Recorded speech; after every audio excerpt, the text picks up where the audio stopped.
राष्ट्रपति द्रौपदी मुर्मू झारखंड के एनआईटी जमशेदपुर के 15वें दीक्षांत समारोह में शामिल होने आदित्यपुर पहुंची। इस दौरान उन्होंने प्रोटोकॉल तोड़कर आम जनता से मुलाकात की।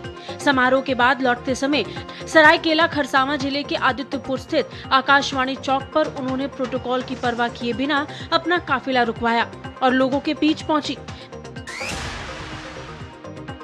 रक्षा मंत्री राजनाथ सिंह की अध्यक्षता में हुई रक्षा अधिग्रहण परिषद की बैठक में तीनों सेनाओं के लिए करीब 79,000 करोड़ रुपए के रक्षा प्रस्तावों को आवश्यकता स्वीकृति दी गई है।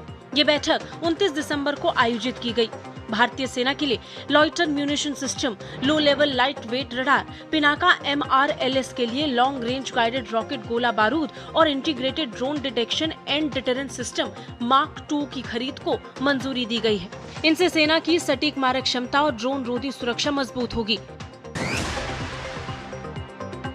पश्चिम बंगाल में SIR की निष्पक्षता और पारदर्शिता सुनिश्चित करने के लिए चुनाव आयोग पूरी सतर्कता बरत रहा है। लॉजिकल डिस्क्रिपेंसी सूची में शामिल 1,36,00,000 मतदाताओं से जुड़े मामले हों या फिर आवश्यक दस्तावेज जमा करने का मुद्दा, आयोग ने सभी जिला निर्वाचन अधिकारियों से विधानसभावार SC, ST, OBC और जन्म प्रमाण पत्रों का विवरण मांगा है, ताकि सुनवाई के दौरान पेश किए गए दस्तावेजों की सत्यता की जांच की जा सके।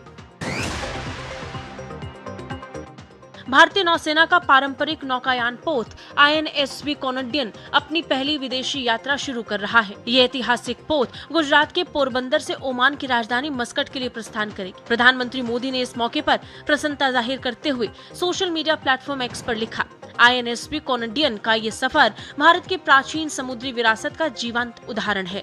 उन्होंने लिखा कि प्राचीन भारतीय सिलाई वाली जहाज निर्माण तकनीक से निर्मित ये पोत देश की समृद्ध समुद्री परंपराओं को दर्शाता है। INSV कॉनडियन की ये यात्रा भारत और खाड़ी क्षेत्र के बीच प्राचीन समुद्री और सांस्कृतिक संबंधों को पुनर्जीवित करने की दिशा में एक महत्वपूर्ण कदम माना जा रहा है। भारत की ऊर्जा परिवर्तन यात्रा में 2025 नवीकरणीय ऊर्जा के लिए रिकॉर्ड वर्ष बनकर उभरा है। नवंबर 2025 तक देश ने 44.5 गीगावाट नवीकरणीय ऊर्जा क्षमता जोड़ी, जो पिछले वर्ष की तुलना में लगभग दोगुनी है। सौर ऊर्जा क्षमता बढ़कर 132.85 गीगावाट और पवन ऊर्जा 53.99 गीगावाट तक पहुंच गई है।